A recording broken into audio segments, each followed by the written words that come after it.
Shout out, folks. I'm Bob the Old Rucker, opening this episode with a ginormous apology to my guest and friend, Tom. Tom recorded this show with Team BS, that's Bob and Shannon, my wife, many months ago, and the Old Rucker, lost his show. Yes, I own it, and yes, I've lost sleep over it. Thankfully, we recovered the show. So here's a quick introduction to the episode. Tom, a septuagenarian, say that one 5 times as fast as you can, instead of slowing down is speeding up. With over 40 years of sobriety, he's a man of many hats because, as he says, it keeps me sober. From hell to heaven, land to sea, broken to pulpit, Tom's journey took him from an aimless path to a direction of giving his life to service. So, on with the show. All right, ladies and gentlemen, shout out from thepit.com. Good morning, afternoon, day. I don't know when you're listening to this show, but we're glad you're listening to it. So we have on the show today, of course, Shannon and I, Team BS, Bob and Shannon.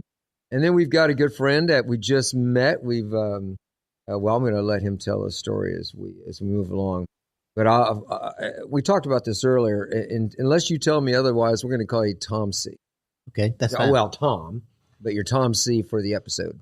That's fine. All right. So we asked Tom to get with us and share his experience, strength, and hope. He's got a pretty interesting background. We chatted last week about some other business in recovery, and during that conversation, I just thought this would be a fun guy to have on the show. So welcome to the show, Tom. Thank you. I'm glad to be here. You want to say something, Shannon? No. So cute. All right. Well, we'll start off with kind of like the easy ones, soft pitches, I guess. Tom, where are you from originally? Originally, I'm from Virginia. I was born in Richmond, Virginia.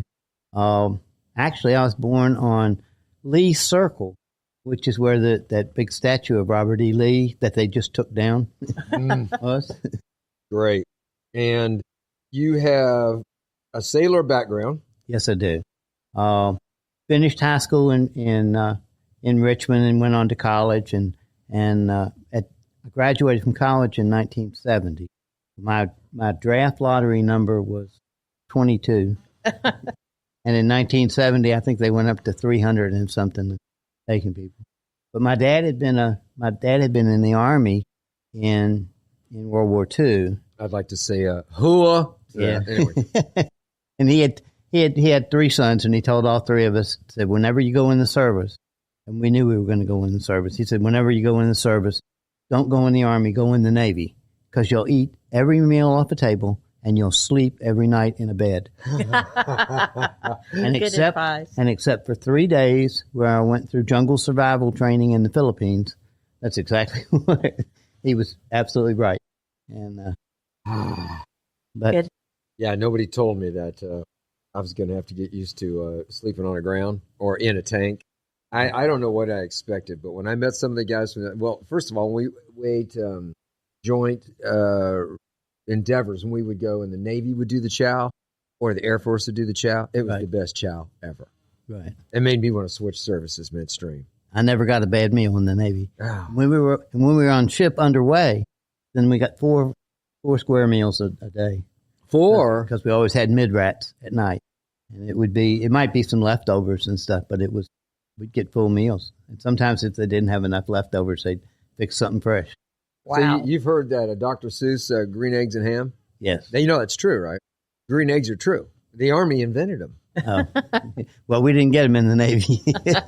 Oh, we ate out of it. I think something to do with the chemical reaction with the Mermite cans that they'd bring the eggs out to us in the field. Right. Had some kind of reaction, and that's why they always fed us in the dark. Ah. Yeah, little tidbit. All right, so you did some Navy. We're going to come back to that. You did some Navy, and then what intrigued me was your volunteer work that you do for outreach, and you're a pastor. Right. So you have lived your whole life just doing great things and just being a model citizen for our communities and just shining. Do you have like all kinds of I've been a great guy my whole life. Stuff on your walls, and Not even close. did we have a derailment somewhere? Oh, we do. Well, let's go back to the beginning. Tell me about your roots. The derailment started, I guess, about my senior year in high school. When I was old enough to drink 3-2 beer. I think I'd had my first drink that I ever took was at home. My grandmother used to make rice wine, and every once in a while, on a Sunday afternoon or something, we'd get to have a little glass, a little taste of it and stuff. And I can remember those first sips that I would have of it. And I felt so warm and good going down, and I knew I'd always seen in the movies people, the successful businessman or the lead man, he'd come home after a hard day, fix himself a cocktail, and maybe have another one, but they never showed him getting drunk and falling down and having a fight with his wife and all those things. Right. But anyway, so I picked it up and I went away to college to the southwestern part of the state because it was 300 miles from home. And I knew I could go there and I could drink the way I wanted to drink, but I didn't have to worry about mom and dad dropping in unannounced. I knew if they were going to drive 300 miles, we didn't have interstate at that time. If they were going to drive 300 miles, they were going to certainly make sure I was going to be there. Right. They had to saddle the horses, right? And they got to stop and feed them along the way. Oh, yeah. No, not Virginia, you said. I'm right? not quite that old. Oh, my goodness. Okay. But anyway, so I went through college and drank, and drinking was fun going through college. I saw a lot of things that I did that were shown in Animal House, but but it really was fun. And you're young and you're healthy, and and keeping my grades up, that was never a problem.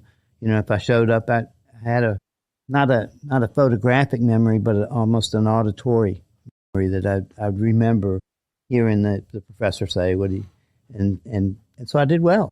Are you an auditory learner? I learn well auditorily. Yeah, I'm not a good. I read and read and read, but I don't remember as much reading as if I listen. Awesome. That's interesting. I am definitely hands-on. Somebody else put their hands on it for me. Mm-hmm. I'm just. But anyway, so like I said earlier, that my draft number was 22, so there was no question as to whether. And my older brother had already gone into the Navy, and so I wanted to go into the Navy. I did real well in college, and I applied for officer candidate school. But because the Navy was looking for people that came out with math and science degrees or people that had perfect eyesight and could be pilots, I was turned down for officer candidate school initially. And my happy-go-lucky world came crashing down upon me. I had left school a little bit early to see if I could get a job. I had already completed graduation requirements before the last trimester. And the only thing I was supposed to do at that trimester was to do practice teaching. And I said, well, if I'm going to the Navy, I'm not going to be teaching, so I don't need to do this. I didn't need it for my degree. So I left. Well, I didn't realize the school immediately told the selective service that I was available for service. And the next thing I knew, I was down there getting my physical and everything else. And I had this application for OCS that was pending that I hadn't heard anything on or anything else. And so I got classified 1A, and I went back home and I called the draft board and I said, I just got this thing saying I was classified 1A. How long do I have before you're going to call me to active duty? And they said about. Oh, boy. So I dashed back down to the recruiter and I said, what can I do? And he says, well, we have this plan that you can do. Here's what we'll do. Most of the time when you've applied, if you get turned down, you can get picked back up right away. We just turn your application around, and the second time they'll pick it up. That's what they had told me. But they said, if you need to get the draft board off, what we can do is we could take you over to the enlisted recruiter, and they will put you on a delayed entry program, and we can put the entry back push it off until after your graduation ceremony, because to get, I had to be at the graduation activity. And they said we can put it off to that, and then if you get picked up, then that's fine. You can just go to officer candidate school rather than being in the Navy. But if you don't get picked up, if it doesn't come back as accepting you, then you go to boot camp. And so June the 12th, I found myself in boot camp. Oh. Graduation day was at the end of May, and right after the graduation ceremony and stuff like that, my parents and my grandparents had come up from Richmond to Southwest Virginia for the graduation, and my grandmother handed me this letter that said, for one of the following reasons, which we won't tell you which reason. It's about 38 of them in this column. They said, we have been unable to accept your application for officer candidate school at this time, which I'd expected would come. So you were an enlisted man first. So then I found myself being enlisted. How long were you enlisted? Almost 3 full years. Good. I mean, that's good, because when you did become an officer, you certainly had an understanding of what your young enlisted folks were going through. Yeah, I did. Yeah. I did. In the Navy, we call it a Mustang, but Mustangs normally go further. E6, E7. Yeah. And, but I got caught in this catch-22 thing. And it really crushed me, that I didn't, because when I left after graduation, I had one accepted, and I went back and I told to the recruiter, and I said, can you send this thing forward now? I can go, I don't mind going to boot camp, but can you send this thing forward? And he said, no. He said, now you're in the Navy. He said, we could immediately turn your application around while you were a civilian. But once you got sworn in and you became Navy, now we have to follow Navy regs. Navy regs say you have to wait 6 months. I said, okay. I was crushed, and all this time, as each one of the hits came, and I'll go through some of the hits, but each one of the hits came, alcohol became more of a medicinal thing, more of just get me through this, just get me to the next point, So I went off to I scored real high on the ASVAB test. As a matter of fact, and I've never pursued it, but I found out later that the score that I got on the ASVAB test was high enough that I could have qualified for Mensa. For what? For Mensa. Oh, wow. And I didn't pay much attention to it because I said I wouldn't have anything in common with those guys. Oh. They're not fun to hang around with. I wanted to hang around with the drunks in the bar. Right. They're my fun guys. I actually know a couple of Mensa members, and they're both interesting fellows. They are.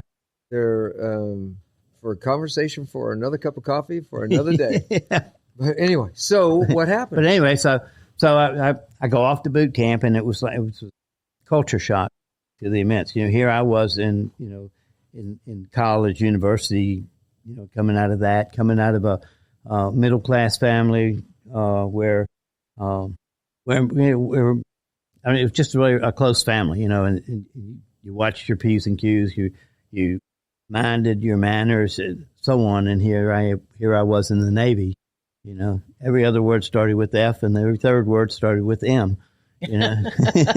So just a real quick catch up. Your parents, you had 2 brothers. There's 3 boys. 3 boys. And all of you went in the Navy, or? No, 2 of us went in the Navy. My younger brother, who was 8 years younger than me, decided he didn't want anything to do with. He went to Virginia Tech to play in the band, and to play in the band, the marching band, you had to be in the height of in the cadet corps. And he went through, and that first year, there was a lot of hazing and stuff like that went on back at that time. Anyway, and so with all the hazing and everything else, my father would never let us quit anything. If you signed up for it and you started with it, you weren't going to quit. Right. Good dad.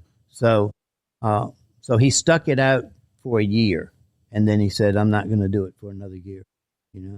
So he went to, and then he decided he didn't want anything to do with the military, and he went to work for the State Department. So he did a illustrious career with the State Department. Wow. All right.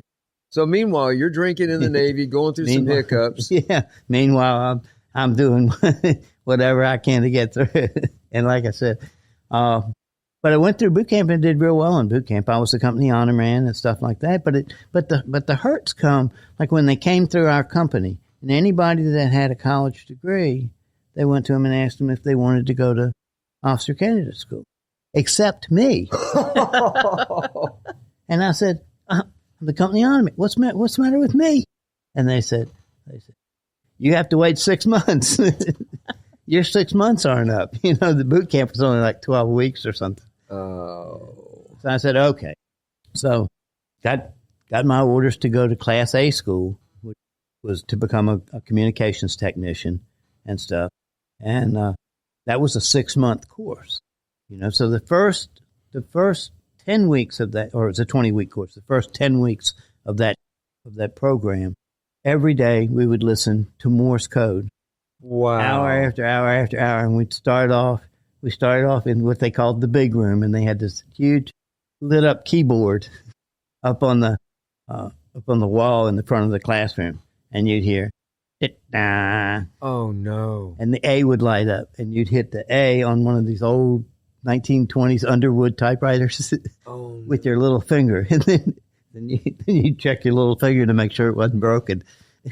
But we'd go and each time, so we'd learn the Morse code, and you'd start off at real slow, and then we got to move at our own pace, and so on. But we had to get we were I think we had to do letters at like 13 words a minute, and oh, that sounds so exciting. Oh, it was.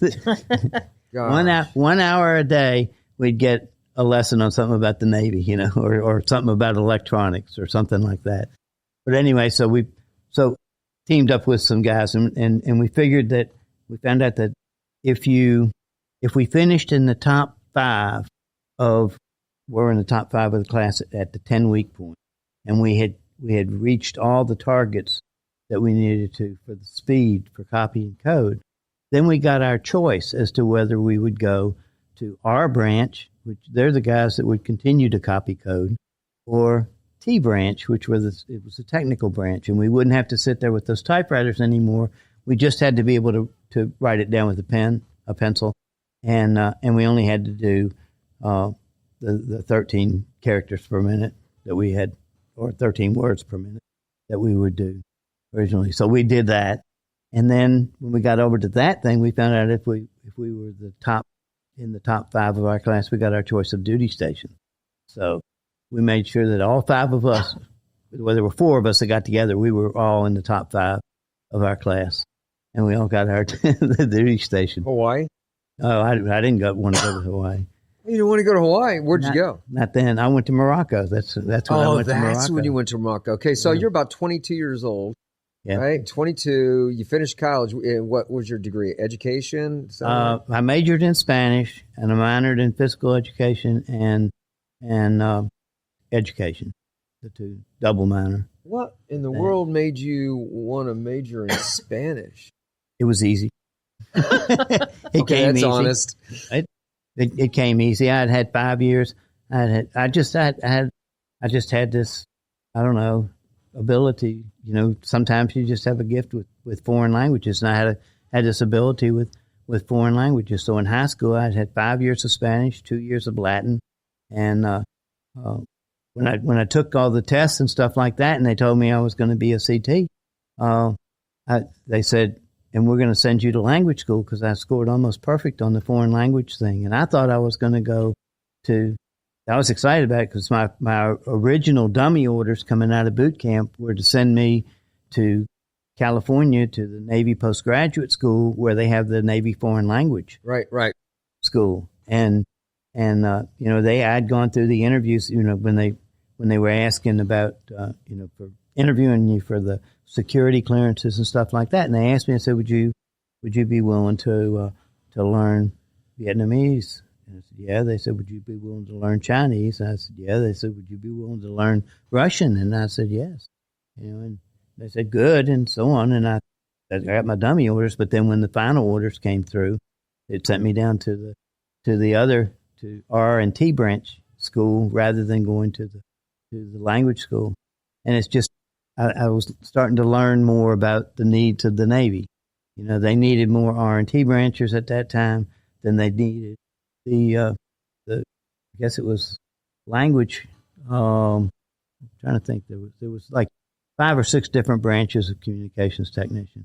And I think there were, I don't know if we called them L branchers or what it was, but anyway, when I got overseas, maybe it's O branch. And anyway, when I got overseas to Morocco, I met a guy that was in there doing the language stuff, and he was in the French area. And I asked him, I said, Morocco. Yeah. And I asked him, I said, did you take French in high school? He goes, no, not at all. He'd never had the language before. And I thought, man, I got a degree in Spanish. and it's a real high score on this, but they just didn't need it. Anyway. So is it Monterey, California is where the defense language school is? Yeah. Yeah. Yeah, I think that's it's the Navy postgraduate school is where it is. So do all the services go through that? Well, you wouldn't know. You didn't go through it yourself, right? No, I didn't. Oh my gosh, I can't imagine. I got close. Going from willing to learn a language to that would just. Did you have therapy through that? I got no, no, but I thought I needed it. Oh my goodness! I woke up one night. We had these barracks, and we'd have. I don't know, maybe 40, 50 people in one barrack thing, one big room. Yeah. And stuff like that. I woke up one night and I'm hearing, and I'm going, holy smokes, I'm going crazy. Oh. And I look over in the corner and there's a guy over there and he's practicing. You're kidding me. No. Oh, he was dedicated. He was trying to catch up. About what year was this? Oh, gee. I went in 1970. I was in, it was from September to about February of 1971. So did you have a love of your life at this time, or were you still just a Navy go-getter type of guy? No, I had a love of my life that when I was in boot camp, I got what I called a Dear John letter. Oh no! And so I thought I'd be funny, and I wrote back to her, and I said, I know you really didn't mean that, so I'm just going to ignore that. The next letter said, I don't like to be ignored. Wow! Did you keep that one? That sounds like a fun one to keep. No, so not at that time. I didn't keep it. But you didn't actually end up with her. No. Okay. So 1974, you're in Morocco, right? Gosh, you didn't find the love of your life in Morocco? No. That resounding no. No. So when did you finally get to receive your commission? When I about 2 months before I was due to transfer out of Morocco, and they called me into the captain's office and told me that I had been accepted to officer candidate school, and he says I can get you out of here in about a week. And I went, oh, thank you. Really? Yeah. I was so glad to get away from there. Gosh, you're right on the Mediterranean, aren't you? Oh, no. Yeah, you're also right by the Sahara. And that's right. And I don't know if you've ever heard any of those guttural languages that they speak over there and stuff. It sounds like they're shouting at each other. Everybody's mad at each other. Everything's so dirty. Oh. And it was awful. It was fun for about the first 30 days. It was fun. But then after that, it was. That's what they say about Hawaii too. We woke up one morning because we had these long 1-story barracks that had we didn't have air conditioning. Yeah, we didn't. We had a rec room in the center between, and so you'd have one watch group at one end and another watch group at the other end, and there were several of those barracks. We didn't have over there at that time. Senator Fulbright from here was in the Senate saying we have no military presence in Morocco, and we're well, who are we? And then It was just crazy. We had. That's because you don't have air conditioning. Now, had you had air conditioning, he would have said we have military presence. He might have. Right. We might have. Well, didn't have air conditioning because they would let the Moroccan leadership, the towns, the Caliph and stuff like that they gave them privileges to shop in our exchange, and so when the air conditioners would come in, they had first pick, and they buy all of them. Oh my goodness! But what was bad was that I couldn't live off the base either, because I was only an E3 at the time when I first went over there, and it was a mess. It was. That's what I said. There were so many hits that came that I just really felt bad because you couldn't get away from it. And on the base itself, we couldn't go on Liberty in the same town that the base was, because there was a Russian paper mill across the street from the base, and you could see the wires that went up the side of the smokestacks from the paper mill and so on. And they didn't want, and everything that we were dealing with was classified. Yeah. And so we couldn't go on Liberty in the base. We had to take the gray Navy short bus and go about, I don't know, I guess it was about 20 miles to get to Kenitra. Or in World War II, it was Port Leoti, if you have some people that are old enough that would understand that. But anyway, we'd go down there. And Shannon and I wouldn't. Yeah. We wouldn't remember Leoti. So let me see if I can catch up with you here. You went through college, dabbled in drinking. You're in the Navy now for 3 years, dabbling in drinking, but nothing significant's happened, and you get picked up to be an officer. Yeah. Well, you say dabble. I don't know. My every thought. If I wasn't on duty, I was too afraid. I was too afraid to not be successful in the military. Because I thought if I got kicked out of the military, that would ruin my entire life forever, and I could never recover from that. Then I got a security clearance, and I was even more afraid to lose my security clearance because I thought then that would really hurt me. So you had a little motivation. So I had this motivation to make sure that I was at the right place at the right time when I was supposed to be there. And I learned that, or at least I thought I learned. I didn't think of myself as an alcoholic at the time, but I knew I drank every opportunity I got. Sure. I mean, I drank more than I had money for.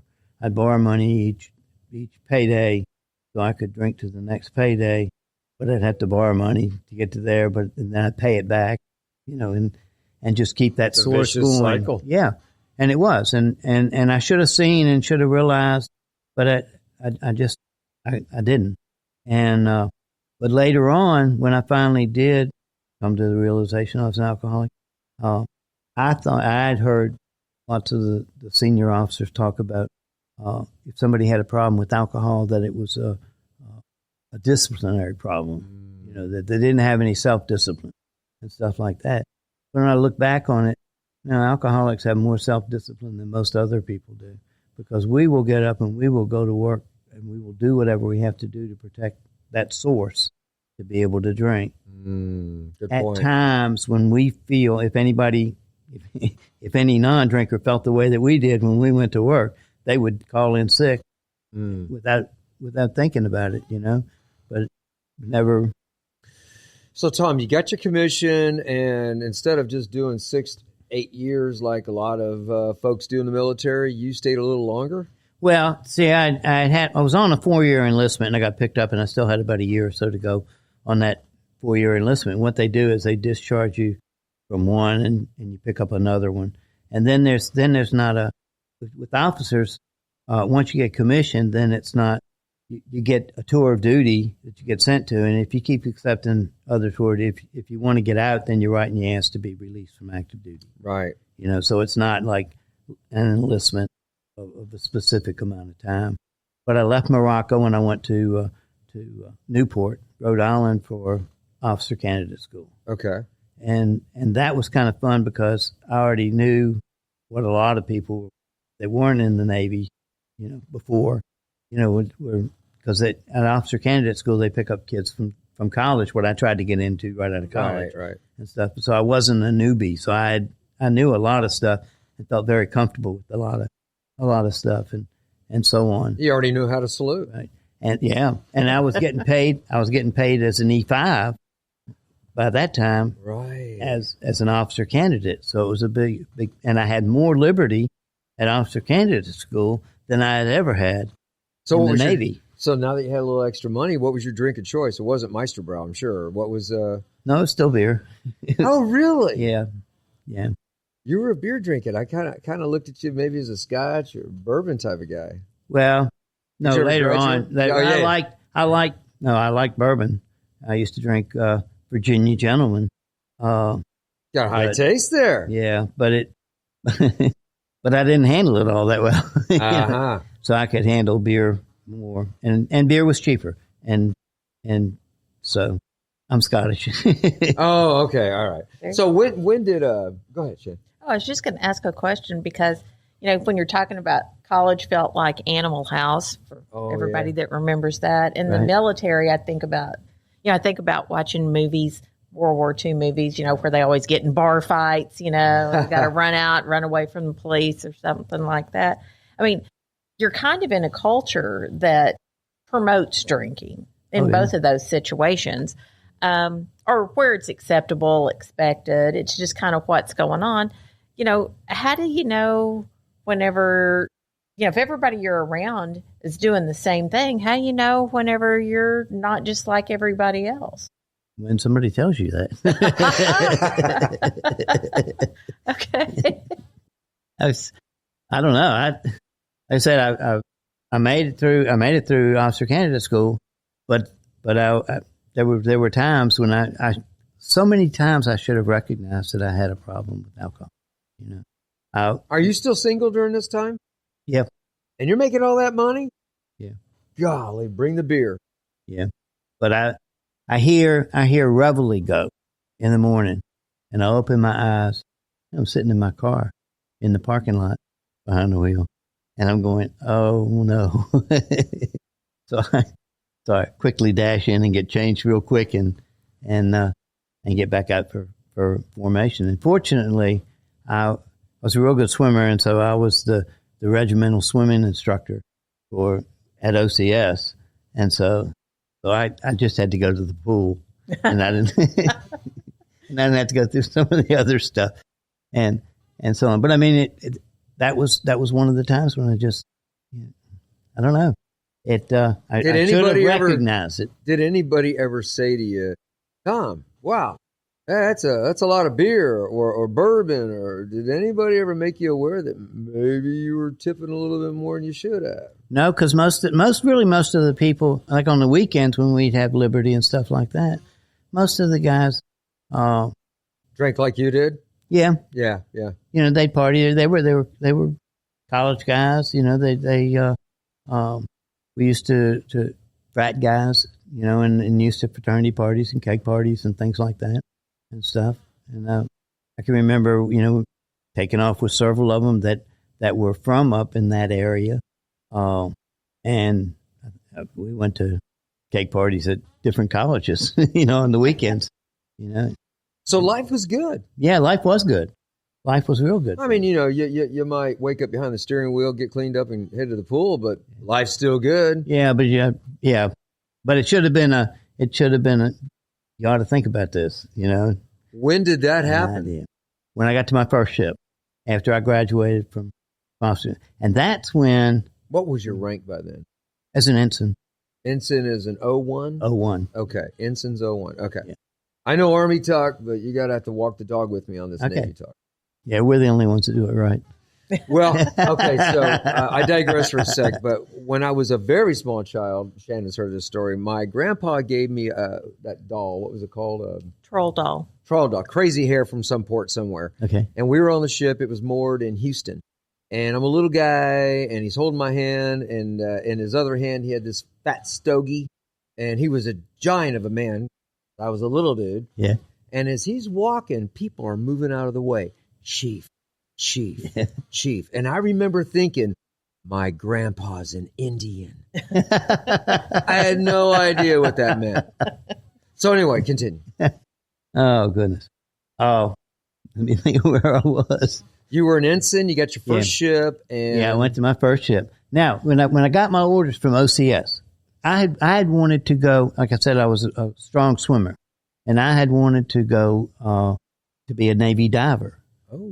And I thought this was my opportunity to do it. As a matter of fact, while I went through officer candidate school, on some of the weekends, I went and I took scuba diving lessons and got certified as a scuba diver, just so it would help me when I went to school. So I had orders in hand that were going to send me to diving school and then to a submarine rescue vessel in home ported in Hawaii. So, hey, Tom, so at this point, the Navy is your career. Oh, yeah. It doesn't sound to me like you're looking at an exit strategy. It looks like you're looking at progression. I was ready to do 30. Okay. I was ready to sign the paper and say I'll do 30. Okay. At that point. 6 months later, I wasn't, but at that point. But one of my friends that was in my company in OCS, he got orders to. He was going to be a diver as well, and he got orders to a ship in San Diego, a submarine rescue vessel in San Diego. And his order said to report to the ship and then go to diving school and so on. And he asked me, sometimes you can swap orders. And he asked me if I'd swap orders with him because he was married and he said, I'd really love to take my wife to Hawaii, and that would be like a honeymoon for us and so on. And I said, oh, okay, no big deal, And I thought this won't be a problem at all. And we asked, if it was okay, could we swap those orders? And they said, sure, that's no problem at all. So we did. And he went over and I ran into him a couple years later, but I left and I went to this ASR submarine rescue vessel in San Diego. And when I went on, the captain of that ship, I won't mention his name because I don't want you to get sued if he's still alive. But he was an absolute tyrant. I mean, I think we have freedom of speech, don't we? Oh, we do have freedom of speech. Okay. But what's he going to sue me for? Well, no, but I mean, I get my old hoax slander. It might be easier. Anyway, he had worked his way up. He was a limited duty officer, lieutenant commander. And that is an 04? Yep. 04, okay. And he had gone up through chief and master chief, but he was pretty rowdy guy, pretty salty guy. He was a diver, and that's a pretty rowdy group. Okay. And so on. But he had, as a matter of fact, in his background, he had gone off on a Westpac deployment as a chief selectee, which means he had been selected but hadn't been able to put it on yet. He returned as a second class, as an E5. He was an E7 selectee, and he returned as an E5. And somehow he had still been able to get back up and turn some things around. And I think he intimidated a lot of people and things like that. Every junior officer that worked under him got out of the Navy. And to the best of my knowledge, I was the only one that ever came back in the Navy because I did have some broken service after that. Okay. After that, I went back. I stayed in the reserves and then took a recall back to active duty later. Okay. But anyway, so that's kind of what happened with that. But one night when I went on the ship and stuff like that, and I showed him gave him my orders and so on, and I asked him about going to diving school, and he says, well, I'm not sending you to diving school. He said, I got enough divers. I'm not sending you. And I thought, well, how can you do that? I'm a little confused. You're an officer. He's enlisted. No, he was an officer. He was an 04. Okay, that's right. When we got into the chief and the busted part, I forgot. My bad. Yeah. Okay. Yeah, no, he was the captain of the ship and stuff like that. And he's the only one in the Navy that ever told me that I couldn't drink. Because one night over at the officers club in Ballast Point at the submarine base, and he turned around and he looked at me. He says you shouldn't drink. He says because you can't drink like normal people. And it was right before he hit me and knocked me backwards over a bar stool. And I said, whoa. And I left. But he's the only one. He was the only one that ever told me that I couldn't drink like normal people. He's the captain of your ship. And he was drunk at the time. And he pawed you. Oh, yeah. Wow. Yeah. Okay. That's old school, huh? That's old school. Yeah. Okay. Yeah. Okay. So were you offended when he said you couldn't drink like normal people? Yeah. But I was drunk. And he was drunk. Yeah. Okay. It takes a non-normal person to. But he would do things like that. You know, I met my wife in San Diego, and she was a Navy brat, and her father was an LDO. He had been all the way up through the enlisted ranks. We don't know what LDO means. Limited duty officer. That still confuses me. What does that mean? Limited duty officer. It means that they're not unrestricted in the types of things that they can do. Oh, like this, like he was in communications, and so he would always have a job in communications. In mine, I was an unrestricted line officer, so I had a communications background, and I was a subspecialist in communications. But I could also do other things, and have other kinds of positions. Okay. I wasn't limited in the type of duty that I. So now you met your wife. Yeah, I met my wife. We got engaged, and this same captain, when we got engaged, he told me, he says, you shouldn't get married. He says you'd be a lot better off. He says if you just got you a $20 hooker. Did he hit you again? No, he didn't hit me. Okay. No. He didn't marry you. But I told right? no, Because he can marry. No, right? no, he wouldn't. No. But captains can marry people, right? I guess they can if they're out in international. But we wouldn't have women on the ship for him to marry. Good point. So you shouldn't get married, but you did get married. Yeah, But I had told his executive officer, who was the second in command of that ship. In Navy customs and courtesies mean that if you're going to get married, you go and you ask the captain's permission to get married. So the XO told me, he says, you need to go ask his permission to get married. And I said, well, I'll ask. I said, but I'm getting married whether he says it's okay or not. Well, good for you. You were willing to get pawed again. But we had my wife. Her father and her parents had been, in the Navy, and they spent a lot of time out there in the San Diego and Southern California area, and so on. And so, some of their friends wanted to throw a couple shower for us up in Long Beach, and the captain decided he wanted to have a wardroom function the same night, and told us we better be there. I said, well, they've got this couple shower, and he chewed me out and all this kind of stuff. It was. What did you do? It was bad. We went to the couple shower and then got back down to his party. So we're driving back and forth between San Diego and so on. We get to his house a few minutes after his party started, and he says, I thought you were going to be up in Long Beach. I didn't know you were coming to my party. This guy had some issues, didn't he? Oh, he did. He did. His daughter brought her boyfriend to this party. It's the only party I ever went to at his house. And his boyfriend was, one of these long-haired hippie type, my kind of guy. Kids. Yeah. And something happened. I mean, he got a few drinks. He got a little mouthy and so on. And he mouthed off to the captain. Oh no! They carried him out. And what does his daughter do? I don't know. She left with him.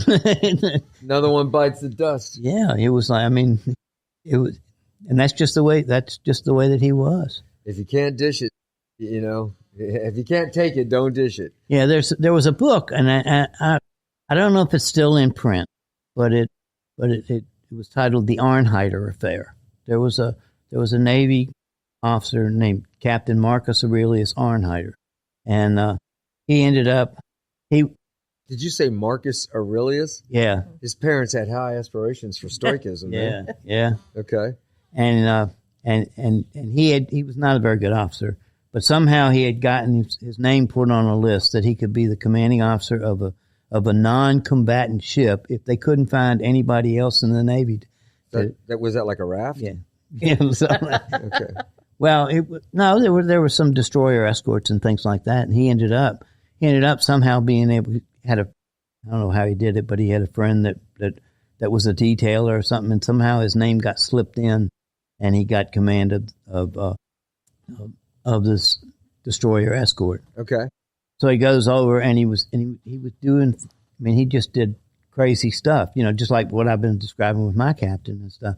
But he'd do even crazier stuff. He tow it. They got a small outboard engine boat, and they would tow that behind the DEA, and they'd go in near the gun line, near the shore, and they'd have that thing steer in close to the shore, hoping to draw enemy fire, so he could say that he could say he was fired upon, so he could fire back. Oh. He'd fire the movement report that he'd tell the Navy where the ship was and where it was going would not be in the same place where the ship was and where it was going. And he'd do that kind of, and he eventually got court-martialed for all of that. He lost his command. He got court-martialed. He almost got killed because there was one sailor that had enough and had a rifle and it just had it aimed right at his head and didn't pull the trigger. Well, there you have it. Yeah, but so tell me about your love life and your drinking. So, well, my wife's parents, both of them were alcoholics. Oh, well, good for her. Typical the thing. So she was an adult child of an alcoholic. She didn't think that my drinking was any different than their drinking. She didn't know that was alcoholism, and so. Those ACA people, huh? I know. Are you an ACA? I am. My wife was an ACA, and then she became a black belt Al-Anon. Your life flashed before her eyes. Yes, right? it did. Yeah. Okay. Yeah, I used to tell her the Navy handshake was the finger, shaking up and down. Yep. Okay, so what? So anyway, what rank are you at this point? Are you on my honeymoon? I became a lieutenant junior grade in 02. 02. Okay, so you're married. She's not really a drinker. She's just a product of drinkers. Well, she would drink, but not like I did. No. Did she ever just like, hey Tom, we got to talk? She did more than that. Oh, well, do tell. But not really at that time. Because she knew that it was that tour of duty on that ship was it was really getting to me. Okay. And, I mean, I had been on there about a year. You see, I went on there in 1970. I got commissioned in 1972, in September of 72, and we got married in 1974. We met in February of 1974. So I'd been on there for a while, and then we met in February, and we got married in August of 1974. Okay. And I was due to get out at the end of in August of 1975. Okay. Actually, You'd had enough. Now you're looking to get out. Our first year of marriage, we were only together for maybe, I think we figured it was 2 months at the max. Yeah, because you're on the ship. Yeah, and we're out and did a deployment, did a 6-month deployment and all that kind of stuff. And did you have kids in this? No, not at that point. No. I mean, did you eventually have children? Yes. So because you're progressing, I mean, you ended up retiring as a commander, right? Right. That's pretty high. Yeah, it's an 05, right? Yeah. That's a lot to say. But I should have made 06. But we'll talk about that later. Okay, so I'm still curious about when you derailed. Did you ever derail, or did you just have a wake-up call? No. I derailed, but I'm still doing okay. Yeah. Like I said, I'm showing up when I'm supposed to be there, and I'm trying to keep my nose clean as much as I can. Sure. I don't drink on duty. I don't drink on the ship. I don't do any of that kind of stuff. If the ship's in port and I'm not in the duty section, I'm in a bar. Right. Especially on deployment. Right. And stuff. But anyway, so we come back and I decide I'm getting, I get released from active duty, and we go back to Virginia. And I think that's when, at first, we couldn't drink very much because I didn't have a job, and I'm working, working at a drugstore, stocking shelves, doing that kind of stuff. and so on, trying to find a job teaching. She's working at a drugstore, different drugstore, stocking shelves and doing that kind of stuff. And but I'm drinking when I can, on the weekends and stuff like that. And we talked about it, about how much I was drinking and so on. But neither one of us understood anything about alcoholism.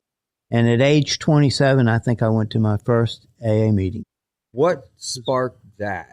Her desire for me to not drink so much, and my desire to not get hassled so much about my drinking. My desire to want to quit, or to want to be able to drink normally. And AA was going to help you. Yeah. Yeah, curve the appetite a bit. I didn't know. Yeah, I didn't know. I would have been happy. I would have been happy if I could have gone out at night, and have a beer or two beers. So you said you'd be happy doing it. So what was your drinking like? I'm build us a picture. My drinking was like, when I start, I'm going to drink until I've either run out of money, or passed out. Just a couple of nights a month, or no, every night. Every night. So you guys are working at different drugstores. You have children at this point? No, we still didn't have children. No kids. Okay, so you're free to drink, and she's a little annoyed, and so you're gonna go to AA and get a little curve. Right. Okay, what happened? We'd been married for a year. At this point, we'd been married for a year. We were back in Virginia. I was 27 at that point. And we tried different things. I'd go a week during the week without drinking. Time to celebrate. Yeah, and she would time to reward you for not drinking. And she'd go to the grocery store and she'd bring back a 6-pack. Why can't you just drink one? But there's 6. Right. That's an appetizer, by the way. Yeah, but that's the way it was, and neither one of us understood anything about it. All this time, I thought, if somebody had a problem with drinking, it's a disciplinary problem. It is not. I had no idea that it was a disease. Because you hadn't gotten any DWIs. No, you hadn't gotten any trouble. No, I had gotten I had gotten one DUI. I got one in 1972 when I first went out to. But in those days, they were just kind of like infractions, weren't they? Yeah, well, it was in California. It was $500. You get an attorney, and either you're going to pay $500 to your attorney, or you're going to pay $500 to California. It didn't matter. It was going to cost you $500. And it's like they just write it off though in 72, right? It was no big deal. Well, no, they put me on. They said you're on probation. If you get another one in 5 years, then Yeah, so but it was no mark. It's it was no big deal. No, and it was expunged after 5 years. That's right. Yeah, so it's like a diversion. Yeah. Okay, so I'm trying to see where this is going. So that was before I had even met her. Okay. So she had never seen and nothing like that had happened with her or anything. So, then I get it. I find a teaching job. I went to AA. Okay, that's where we were. This first we were thing. at AA. Yeah. I go to one meeting a week for 3 weeks. She goes with me to support me, right? And I couldn't tell you what they said in those meetings. I couldn't tell you if there was anything. I was just there. Were you sober when you went to them? Yeah, I think I was. Okay. I don't remember much about them at all. I can't remember any of that kind of stuff. I can't remember 1972. Yeah. Okay. Well, they say if you don't remember the 60s, you weren't there. That's right. That's right. If you do remember, you weren't there. That's right. Yeah. Okay. So when did things get? Okay. So stuff then get real. Well, it kept progressing and stuff like that. We decided. I went for a walk with my father after that third meeting. Yeah, and we were talking, and my father said, "Son," he says, because I told him I was going to AA, and he says, "Son," he says, "let me ask you something." He says, when you drink, do you smoke more?" And I said, "Well, yeah. Anybody that smokes, if you're drinking, you're going to smoke more." And he said, "Well, I think that might be your problem, son." He says, "I think you could cut down on your smoking, then you wouldn't have a problem with drinking." Well, there you have it. And that's what I said. And I went back and I said, guess what, honey? I'm not an alcoholic. She says, oh, good. I said, we just got to cut back on our smoking. And she was a chain smoker. And I said, we just got to cut back on our smoking. I said, because she says, that's good. She says, I was always worried that when they went around that table and everybody said, my name is so-and-so and I'm an alcoholic, that you'd say, my name is Tom and I'm an alcoholic. And she says, I just don't know if I can handle that. Oh. So, we didn't want that, so, but neither one of us, I certainly didn't want to stop drinking completely.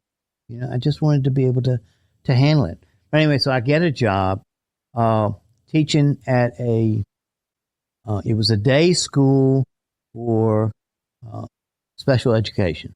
And that would cause me to drink, just saying.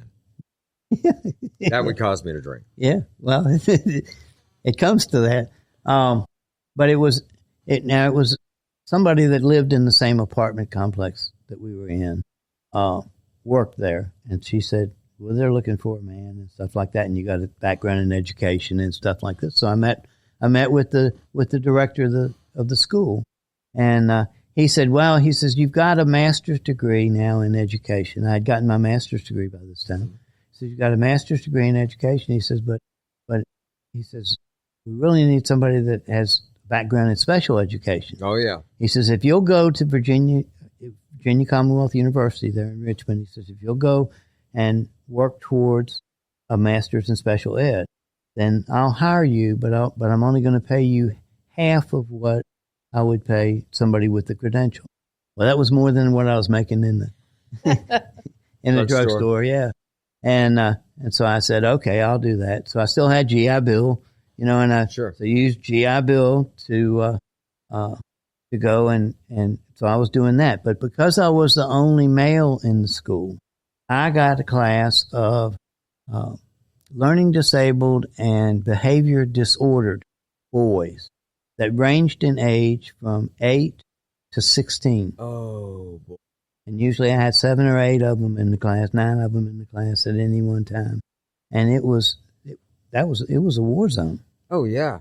Yeah, we have friends that are, and listen, you got to be wired to be a special education individual because those people are gifted. I was a teacher for a couple of years. Yeah. There's no way I could do what my peers did that were in that field. God bless them. And I was supposed to have, I learned in my master's degree classes that I was supposed to have an aide. That's right. In my class. I had no aide in my class. It was all me. And I'd watch, I'd pay attention. I'm taking good notes in the special education, all the different courses that you take with that and so on. And we get into behavior modification. And we see all these wonderful things. So the M&Ms and Johnny raises his hand and gets an M&M and so on and so forth. It. I come to school with M&Ms and they told me where I could put those M&Ms. Yeah. Wow. So what was your nighttime like leaving there? Oh, just wash the day away. So were you still going to AA? Oh, no. I went those 3 weeks. Oh, that's it. I didn't go back to AA again until 8 years later. And what happened in that 8 years that finally brought you to, boom, the program? 2 children, back in the Navy, another deployment, fights, back my first command. I was by that time I was a lieutenant commander, so another promotion, which on those promotions, you throw a wedding down party. No. And I was at the time I was a department head on an LPH, amphibious assault ship. It's like a small aircraft carrier, and which is what I went across. We were talking about becoming a shellback earlier, and that's what I became a shellback on. And so on as a lieutenant commander. So you had said when I asked you what happened those 8 years, you threw a term in there, fighting. Were you a scrapper? No. With family fights. Oh, yeah, those fights, yeah. Family fights. No, not. Those kind of fights cause you to drink. Scrapping is because you are drinking. But I would stay away from any of that kind of stuff. Again, protect the source. Yeah. If I got in a fight, especially as a senior officer, my Navy career is over. Right. My income is gone. I have no benefits from the Navy because I didn't complete a career.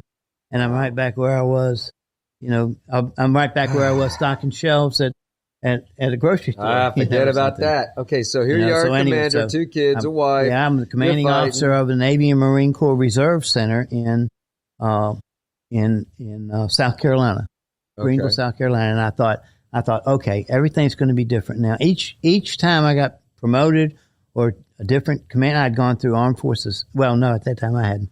But each time I got promoted or something, I thought, well, okay, it's going to be different now.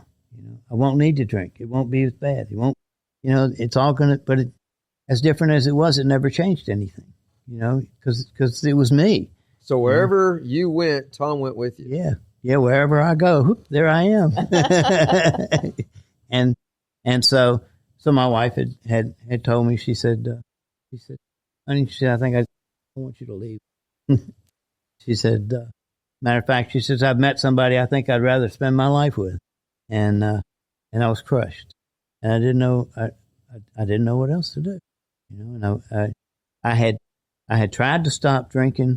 I had made, this was in 1983. I had quit drinking on New Year's Day, and I hadn't had a drink until February the 4th. It's the longest I had been sober on my own, being able to do that. But my son got, my oldest, so by this time we had 2 children. One of them was 3, and the other one was 2. And one was 3.5, and the other was 2. They were 15 months apart. And he'd been playing with his toys early in the evening, about 6:30 in the evening, and he had started running a fever. And by 9 o'clock, he was comatose. He had a fever about 106. I swept him up in my arms, put him in our van, and drove him to the hospital. And the doctors started working on him, trying to figure out what was wrong, and so on. About 4 o'clock in the morning, my wife and I are sitting on one side of a table, and the doctor's across from us. And he says, Mr. Crawford, he says, we think your son might have spinal meningitis. We think it's a bacterial kind. He says, with this disease, he says, the symptoms follow the disease because the disease moves so fast, so rapidly. So we've hit him with about 1 million units of penicillin. If there's somebody you need to call, we suggest you call him. It'll take a couple hours before we'll know whether he's going to live or die. We just don't know. And it was like, holy smoke, And so we went out into the lobby and called my parents, let them know what was going on. Called her sister because her parents were deceased by that time. And somebody said, why don't you call your pastor? And I audibly heard a door slam in the back of my head. And I no, I don't want any pastors, and I don't want anything to do with a God that would do that to my son. I said, if he's mad at me and he wants to punish me, let him do me. But not that little boy. That was the low point in my drink. That was the point that 4 days later got me back to AA. But I left that hospital. I had to take responsibility for the 2-year-old because my wife was going to stay at the hospital with her little boy. And I don't remember whether I went and got beer first or whether I went and got a bottle first. But it was back and forth, back and forth, back and forth. I do have vague.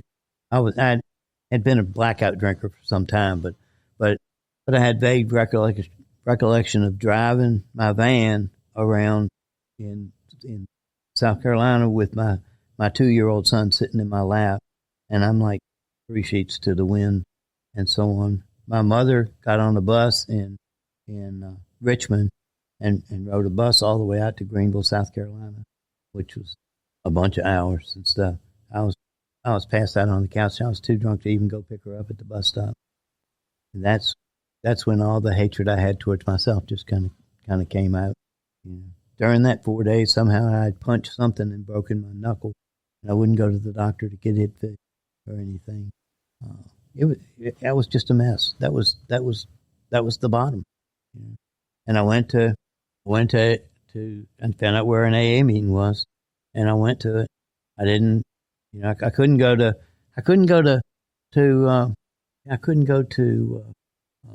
treatment center because I was afraid that the Navy, would be on my way out, especially because as many of the officers that I had heard talk about it as being a discipline problem, not a disease or anything. And so I was absolutely crushed. And here my wife was asking me to leave. After that, she told me I didn't stay sober when I went there. I went to the meetings. I can't remember how many meetings I went to, but I remember about 30 days later, I realized I was drinking, and I don't remember when I started drinking again or anything else. I immediately, as soon as I realized that's what I was doing, I went back to AA again, and probably went another 30 days or so. I didn't take my last drink until June the 8th of that year. But in this first 5 months, it was a couple slips that were in there and stuff like that, which was at that time was when she announced that she wanted me to leave, that she wanted to have somebody else, that she felt like she had met somebody that she wanted to find out if that was somebody she felt like she could spend her life with. Now, we never did. We got back together and had a happy ending. But it was funny that guy was the one that suggested that she go to Al-Anon. And that guy also, she found out later, had a cocaine problem. So, and I know you could laugh at that because it's so true that Al-Anons get attracted to that type of person, because they're comfortable with that type of person, And I've met Al-Anons that married somebody that they never even knew ever took a drink, and they turned out to be an alcoholic. Bob's my number 3. Yeah. Yep.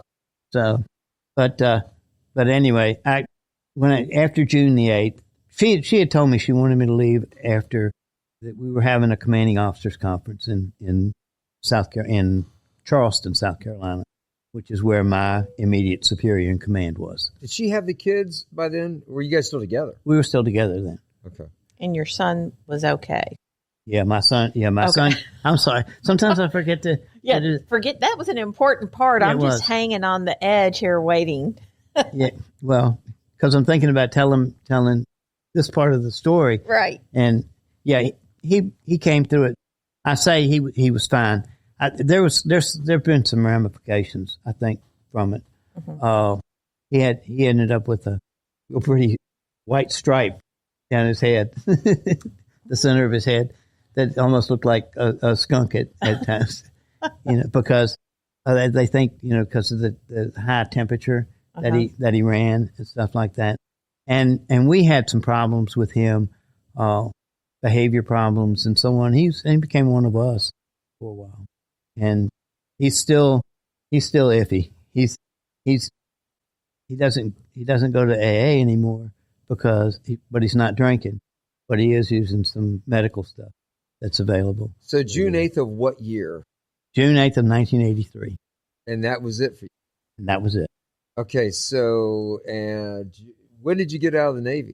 Oh, retire. 1995. So math is not my strong point. 12 years later, yeah, you retire. You're commander. Right. You got a wife. You get two kids. 3 kids now. You got 3 kids. Okay. Yeah. And what did you do after that?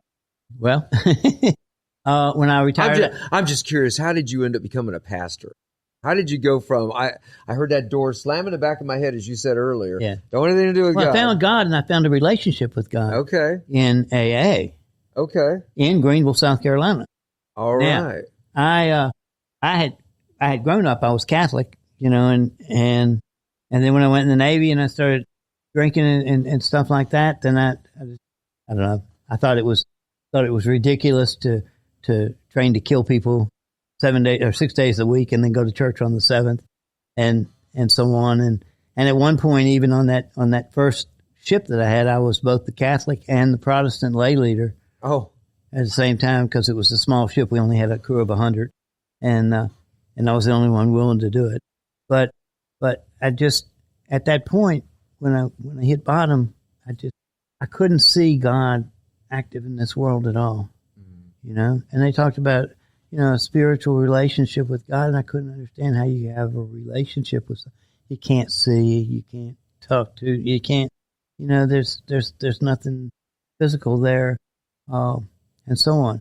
But my sponsor had me going to, I was going to meetings every day, but one of them that I would go to and that with my wife a lot of times was an 11th step meeting on a Sunday morning. Oh, well, good time to have an 11th step meeting.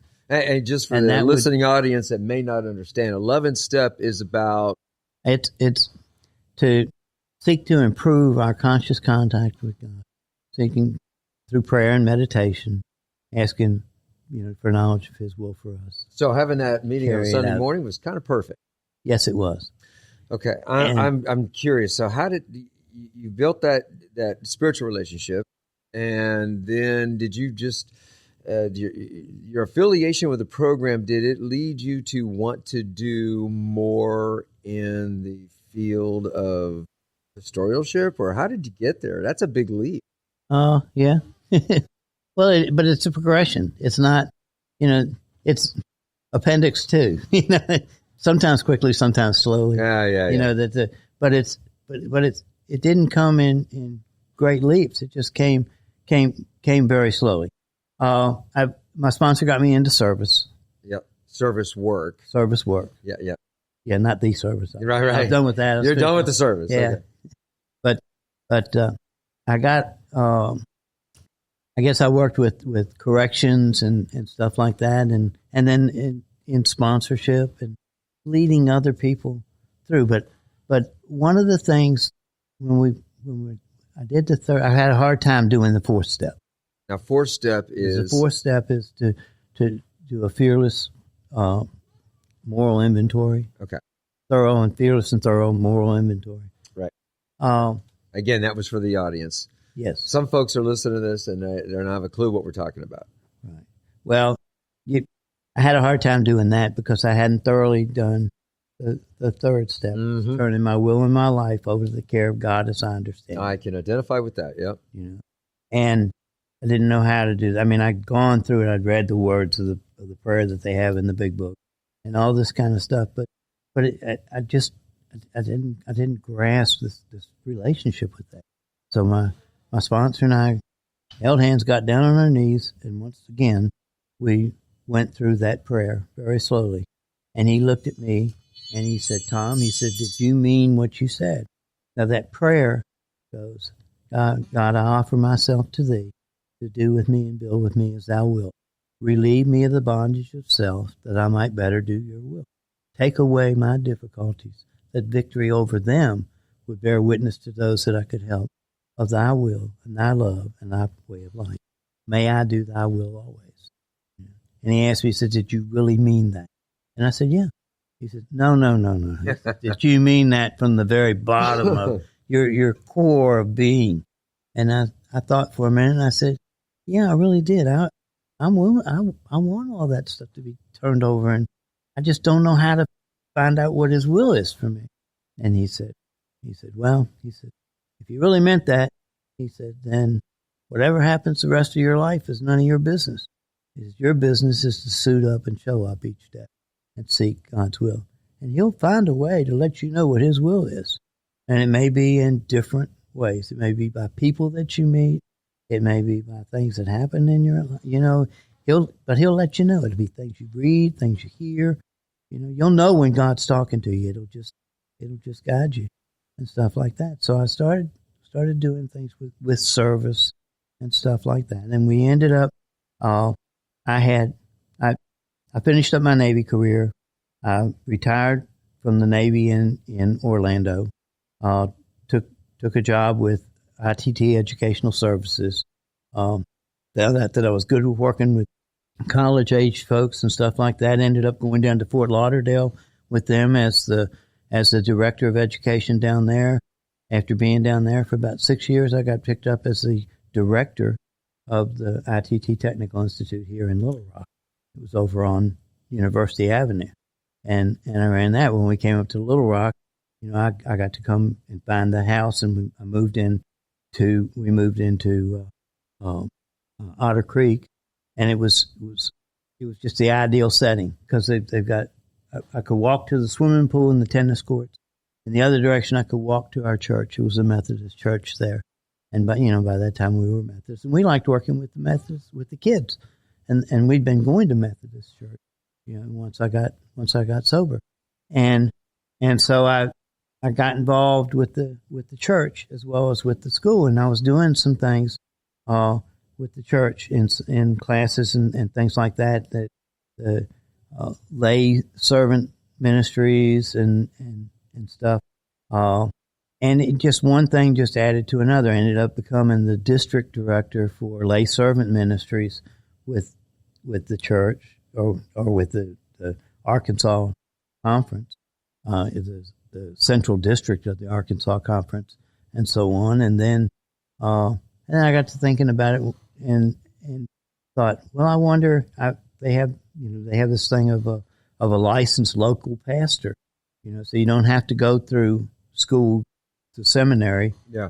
You can go through a course of study and do some things with that, but you can go through a licensing school and so on, but you have to enter into what they call candidacy and stuff like that. So I started into this candidacy, and you had to write a whole bunch of stuff that you had to write out about what you felt like your gifts and your talents were, and all these things, and why you wanted to go into ministry, and you had to meet and do these interviews and things like that, and eventually the district superintendent came up to me one day, turned around and says, "Tom," he says, "you ready for an appointment?" And I said, "Well, yeah, I guess I am." And he said, "Well, I got one for you." So he pointed me at Traskwood. And how long you been out there? Well, I was out there from I got appointed in 2014, and then I decided to retire in 2020. So I retired because, and I figured if I was an ordained pastor, that they were required to retire at 72, and I hit 72 in 2020, and so I thought, well, that's a good time for me to step down. Well, the fellow that came in behind me came down with stomach cancer. Oh no! And he passed away, and I had still maintained a little bit of contact with the folks because I'd along with being pastor there, I had been working with with the Arkansas Health Center in Haskell. It's they have patients that have brain injuries and things like that are immobile and have difficulties and so on. Friday afternoons, another fellow and I go out there and we sing gospel songs from the old Heavenly Highway hymnals and stuff like that, and I carry about a little sermonette that I'll give out there to them. So we were doing that. Cool. So I kept doing that, but that kept me in contact with some of the folks from Traskwood. And when this fellow got sick and he could no longer pastor, I said, well, I'll come back and do that. So I've been doing that now since then, and I'll retire again this June and see if I can stay retired. Well, my mom says we don't retire, we refire. Yeah.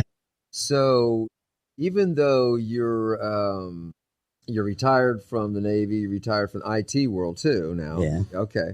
But we met because you also have other types of outreach that you're engaged with. Right. And how did you get involved with some of that stuff? Well, that's the service work with AA. Okay. And like I said, I first came in, I worked with corrections and the jails and the prisons and stuff like that with that outreach from AA. That was the first few years that I was in AA that I did that. But then when we settled in up here, then I've done different things as far as representing the group as a general service representative and stuff like that. But now I'm on the group's representative to the treatment center committee. Okay. And that's where we met because that committee, when the treatment centers will go to that committee and ask, say, we'd like to have an AA member come out and tell their story, or do a presentation here, or at different ways. And so there's two different ways they do that. Sometimes they get a group will take it every month. A different group each month will take a meeting out to a place. And we do that with our group. Like every other month, we'll pick up one of those places to take, one of those treatment centers to take meetings to once a week. But then there's another way where one individual will turn around and take for a month or 2 months or 3 months to find speakers to come in each week to a particular. So they don't necessarily come from the same group. They would come from various groups, and it gives more of a flavor. And that's how you got a lot of hats. We met. I'm thinking Commander Tom, Pastor Tom, Outreach Tom. Hey, what was that song? David. Yeah, what was that? Ground Major controls. Tom. Major Tom. Yeah. Oh, but you were Commander Tom. Yeah. Okay, so why do you do all this? I mean, you go play tennis every Monday. You could be doing it every day. Why do you have to do this outreach stuff? Well, because it keeps me sober. And because I don't feel that my sobriety was anything that I did. I feel that my sobriety was something that was given to me. You know, if it was all left up to me, I would have been dead by now, a long time ago. As a matter of fact, when you asked about how bad the drinking got and the things like that, I was coming back from a recruiting trip. For a period of time, I worked back at my old college as an admissions recruiter, stuff like that. And I was coming back after a week on the road doing college night fairs and stuff. Oh, yeah. I'm coming back through Tennessee, and I'd been drinking all the way back, and in a college car, and I passed out behind the wheel. I opened my eyes to see flashing lights and hear sirens and stuff like that, and realized that I had a guardrail wrapped around my car, or that car that I was driving. I was the only one in the car. I was not wearing a seatbelt. I had a little bump on my head. I had broken the windshield on the passenger side, and evidently it fallen back where I was, or whatever. I don't know, but I don't know for sure that I broke that windshield. But I got that bump on my head, and I couldn't figure out where else did it come from. But I hadn't hit another car. I hadn't injured any. I mean, it was like God took that car and He just put it over there, And I look at that and I think, God saved me for some reason.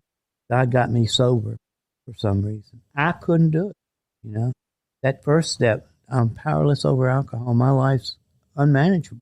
It's as unmanageable. If I take control of my life today, because I never set out, as I've gone through my story, everything that I tried to do in my life, I was always trying to succeed, to better myself, and to be more successful. But if I'm running it, I'm making the wrong decisions and doing the wrong thing every time because I'm trying to please me.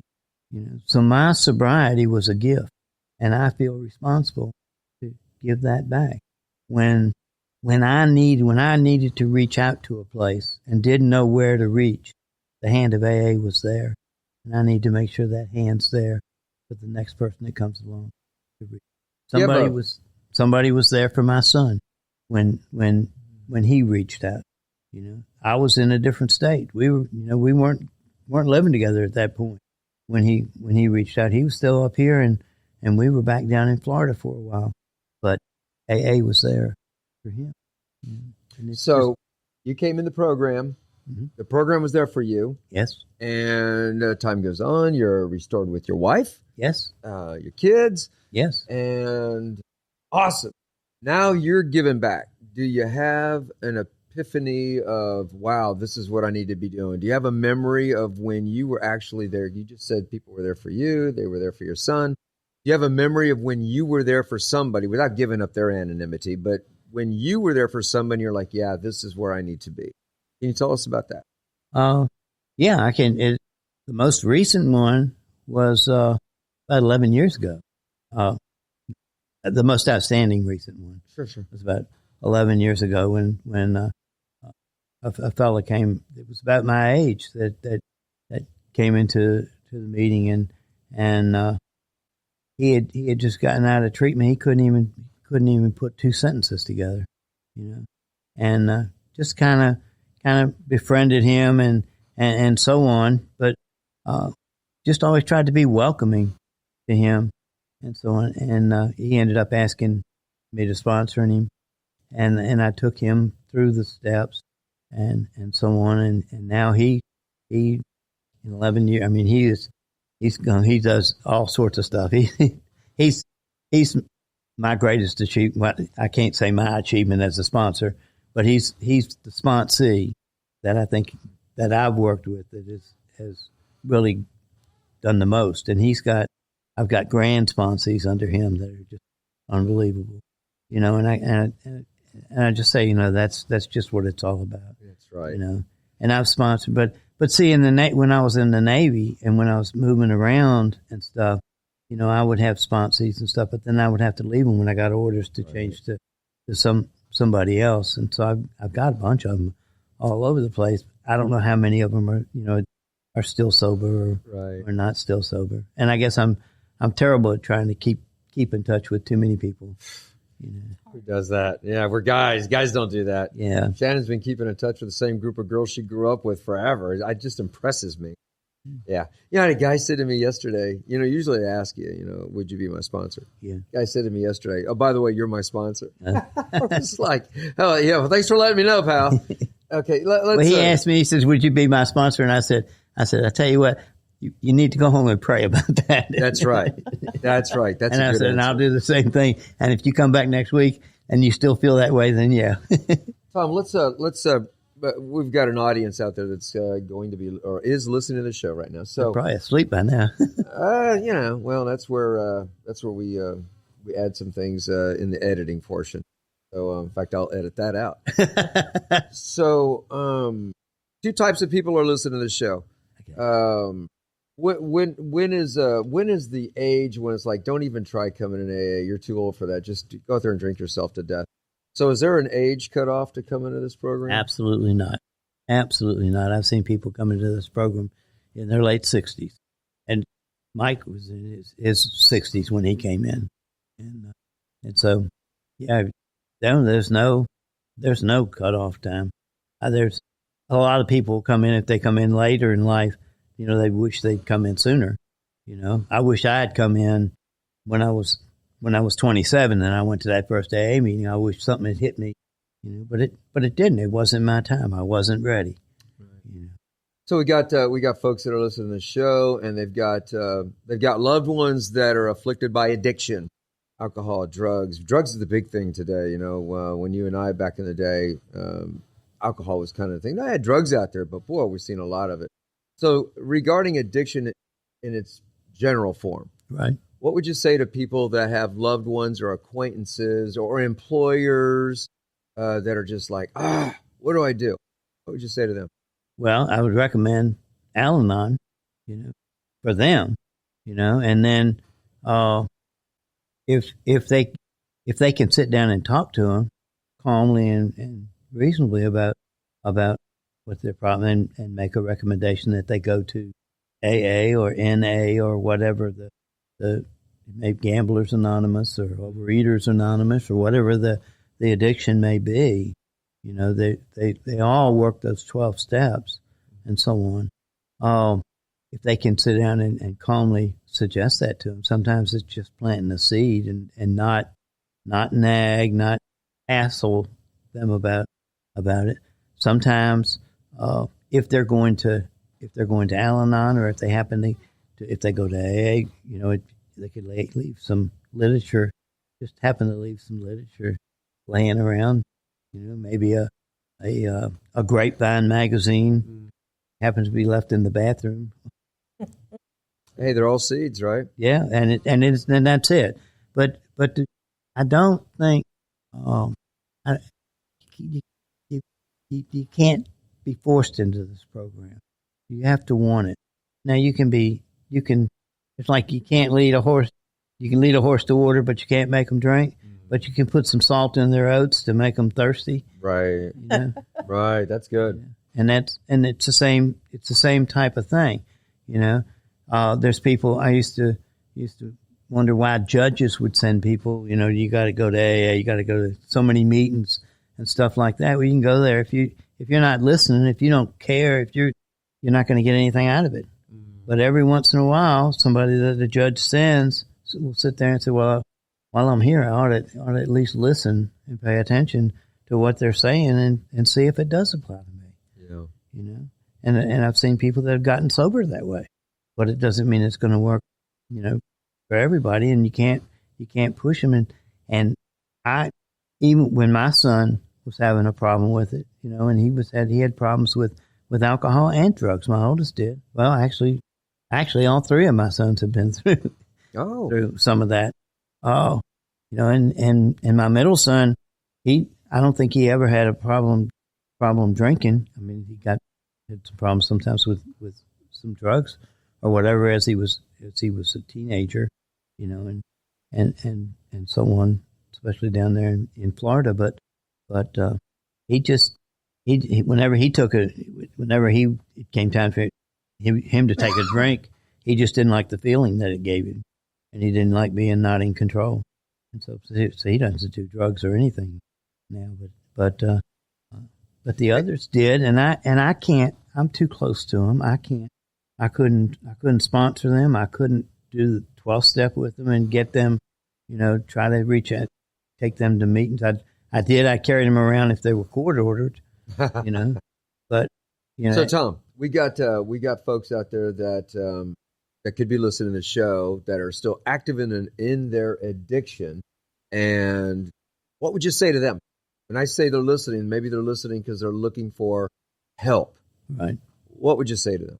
Well, if you don't have to live that way, there is help. There is hope.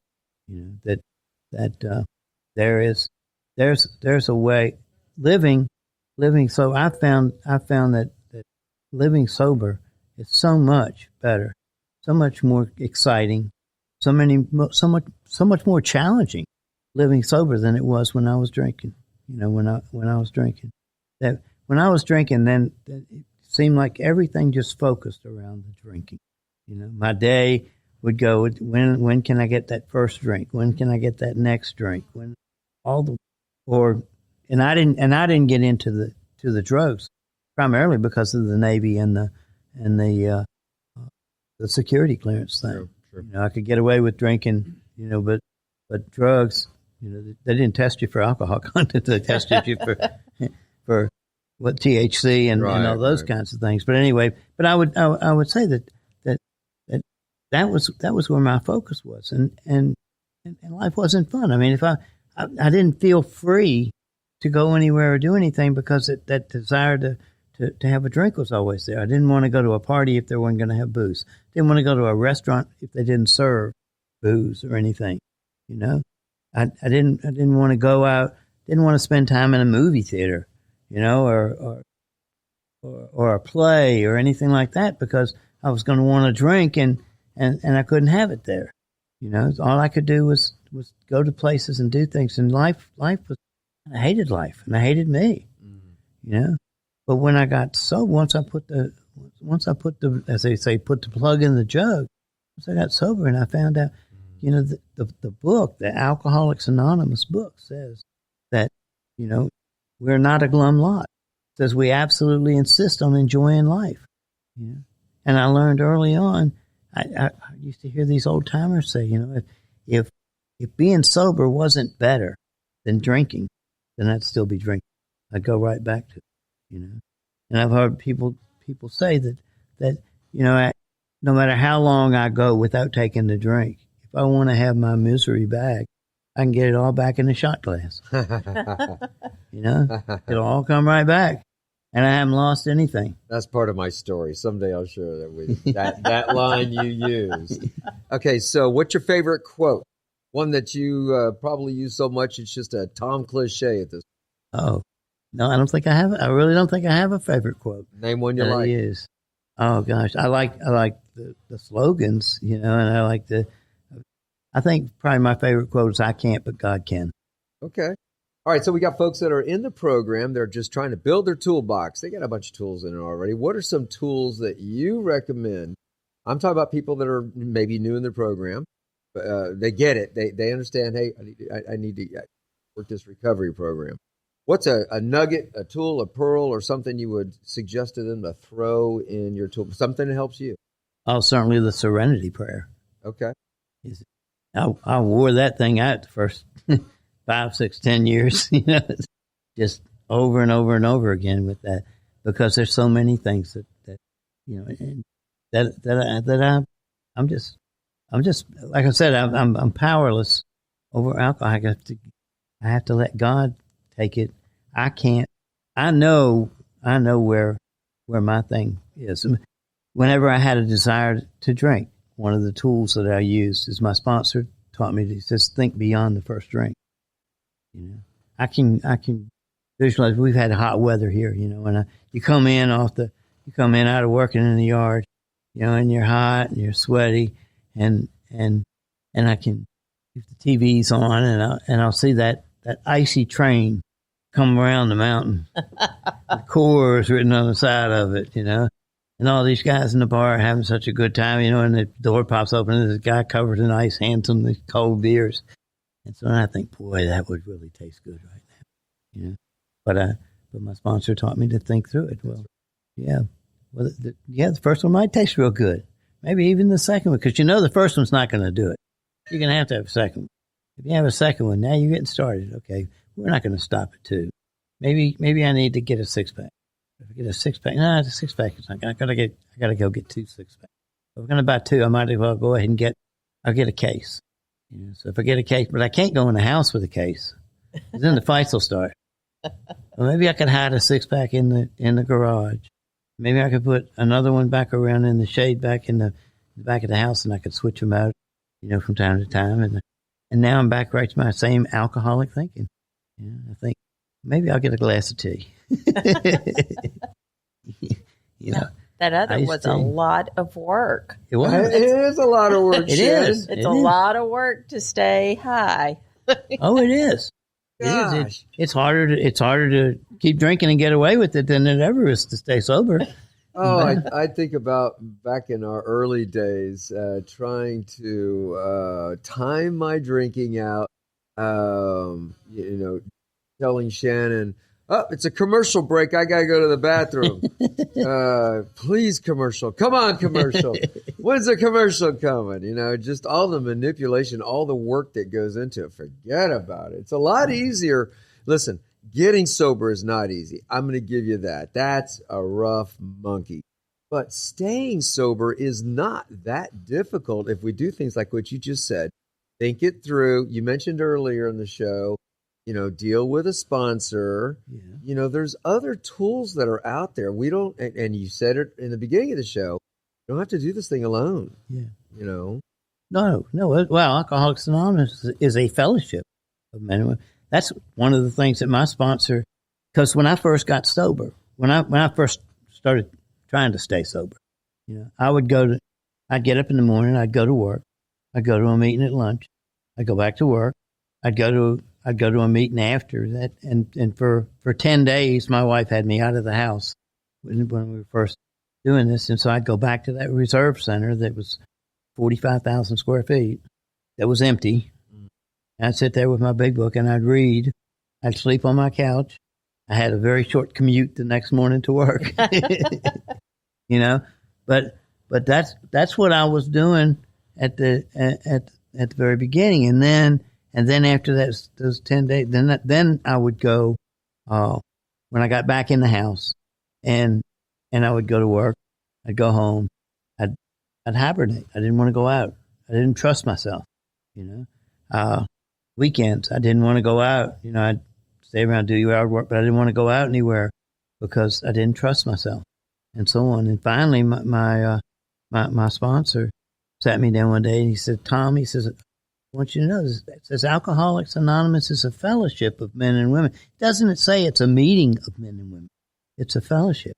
We're in this together. He says you got to learn to get up, because if you don't begin to develop friends and do things, and stuff, if you keep hiding, you can't hide for the rest of your life. Because then you're going to end up drinking again. Because life's going to be miserable. He says you got to. So he says, we're going to have a party at my house next week. He says, I want you and your wife to be there. And we started with that, and then he says, well, they got this Easy Does It golf tournament coming. You don't have to be a good golfer. You just got to go out there and just swing clubs, and just have fun. Well, I like the game of golf. And so I went and I did that with him and started getting involved with other things, and we have those here in the Little Rock area. Certainly, there is a group that does. I think it's with not Archipel, but it might be Archipel, but the thing of young people in Alcoholics Anonymous that has once a month has a little golf tournament that they play, and they're raising money for some of the things that they do as a group. But even that group is something they do lots of different things.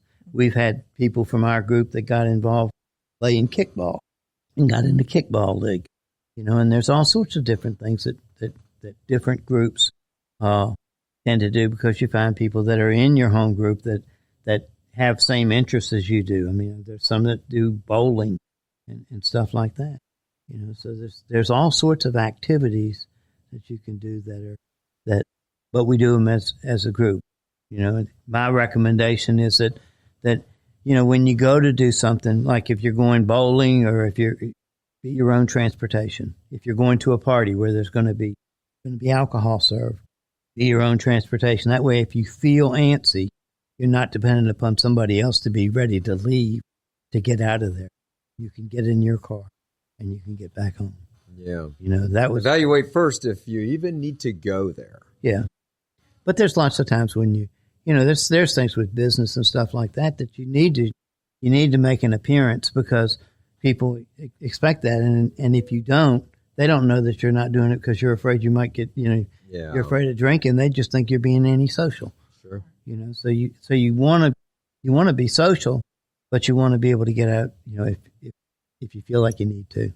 And I love that you let people know that there is life after, and that you can still be part of the greater community and still do other things. You can. I mean, there's a time when maybe it's not real safe for you at the beginning, but as you get stronger, in your program, it does get to the point where you can certainly socialize. You can go to weddings, you can go to parties, you can go to a comedy club, you can do certain things. You can go to football games. You can do all sorts. I mean, and you can go to tailgate things and stuff. We don't recoil from alcohol. We just somewhere early on in my mind, I got to thinking about alcohol like it was Clorox. And I know I wouldn't take a bottle of Clorox and drink it. And I think that alcohol is doing the same thing. Alcohol wants to kill me. Yeah. And they say, for an alcoholic to continue to drink, one of three things is going to happen. They're going to get locked up or sobered up or covered up. And the scariest of those, I wasn't scared about getting covered up or dying. I wasn't scared about really getting locked up, except in my own mind. And I had an uncle that became a wet brain. Oh. And I just that would be the scariest thing in the world to me, to have some mental capacities, but be locked up in my own head. Wow. But I always thought door number 3, sobered up, it was the way to go. And and you can do anything. I found that I've been able to go back and do lots of things that I had never that I had kind of given up on earlier in life and stuff like that. When I got sober, depending upon circumstances of life and where you are and so on. I've been sober for a lot of years now, but I've gone back. I started doing some some running and trying to get back in shape and stuff like that. I've done triathlons that I never would have done. Played a lot of tennis that I wouldn't have done if I was still drinking. There's no way I'd have gotten out and done those types of things. A lot of swimming and stuff. Gosh, there's just so many things that we can get back into. I found that I thought, well, how am I going to watch a football game if I can't drink? And then I realized that I really didn't like watching football games all that much. So I watch college games and stuff, but I think it's been a couple of years since I've watched an NFL game, the whole thing, because there's other things I'd rather do. I gotta hand it to you. I see people in their 40s, 50s, 60s that are just physically broke. They're broke. You're 75 years old. You play tennis. Yeah. You give hope to Shannon. And he looks great. He looks great. Yeah. I always told Shannon, I said, you know what? My term life insurance ends, about a decade. It's going to be time to check out because, I'm going to be old and broke. And then you come in and you look great at 75. You give me hope. I'm telling you. Hey, so let's. I have one question. Yes, ma'am. Okay. What happened with the smoking? Do you still smoke? No, I quit after 50 years. You quit after 50 years. Yeah. Okay. I was curious. My wife passed away in 2013 I'm sorry. of lung cancer. Oh. Okay. And like I said, she's like a chain smoker, and so the next month after she passed, because I had tried to quit smoking, we had both tried to quit smoking. I did Shantex 3 times. I did hypnosis. I did acupuncture. I put patches on and still smoked with patches on.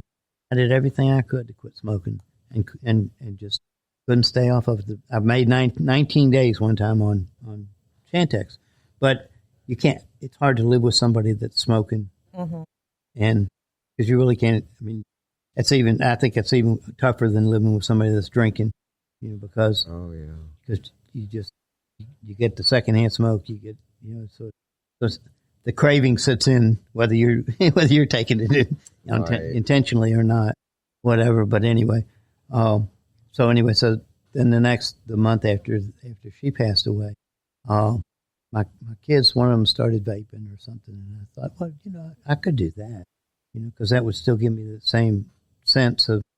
So I got one of those e-cigarettes, and then I got one of those vape things where you could put your own amount in, and so on. So I started off with like 6 milligrams or whatever it is that you have. Then the next I could get it. The next lower was 3, so I got that. And then they didn't have anything lower than that except 0. So I said, well, I can't do that. So I got a 0 and I got a 3, and I mixed them together, and it gave me a 1.5. And I step down. And so every once in a while, I'll still use that vape, but I haven't had nicotine in it for, gosh, I would say about 6 years, something like that. Well, I wondered, since your dad said, You're still smoking? Just to cut down on the cigarettes, whether or not that. Well, I'm going to tell you, I tried that vaping Well, thing. he was right. He was right. See, I cut down on the smoking, and I no longer drink. Right? I tried that vaping thing, and I'm going to tell you, it just takes too much work.